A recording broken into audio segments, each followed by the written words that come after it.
إنا لله وإنا إليه راجعون إنا لله وإنا إليه راجعون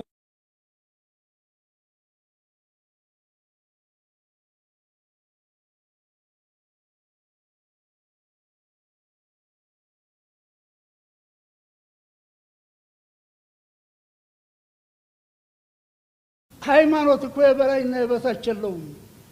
አላህ ዘንድ የሰው ልጅ እኩል ነው። የሃይማኖት አባት፣ ባለስልጣን፣ ሀብታም፣ ድሃ፣ እመምተኛ፣ ጤነኛ አላህ ዘንድ እኩል ናቸው። ፈጣሪ ጌታ ዘንድ እኩል ናቸው። ይህንን ተግባር ላይ እስካላዋልን ድረስ 100 ጊዜ ብንለፈልፍ 100 ጊዜ ብናደርግ በሺህ የሚቆጠር ብናደርግ ፈጣሪ ጌታ አይሰማንም።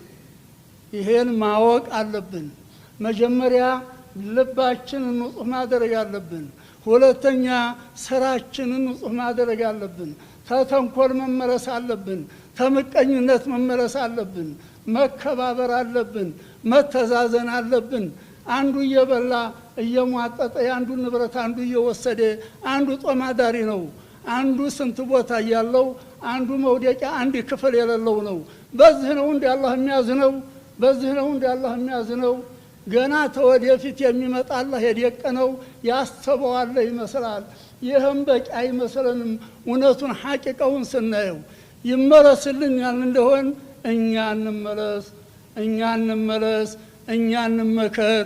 አለዛ እንደ መሻይኾቻችን እንደ ቅድመ አባቶቻችን እንዲህ ዓለም እንዲህ የሚያንቀጠቅጥ ነገር የለም። በሸኾቻችን አንድ አደጋ የመጣ እንደሆነ አንድ ሸኽስ ተደረሰው ይበቃል።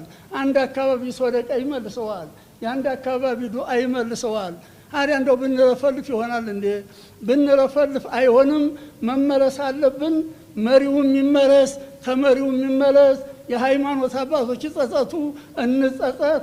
ወጣቱ ይመለስ፣ ሴቱ ወንዱ ይመለስ። ፈጣሪ ጌታ ይሰማናል። እኛ ዱዓችን የማይሰማበት ምክንያት የለም። ተተመለስ። አላህ ሀገራችንን ሰላም ያርግልን።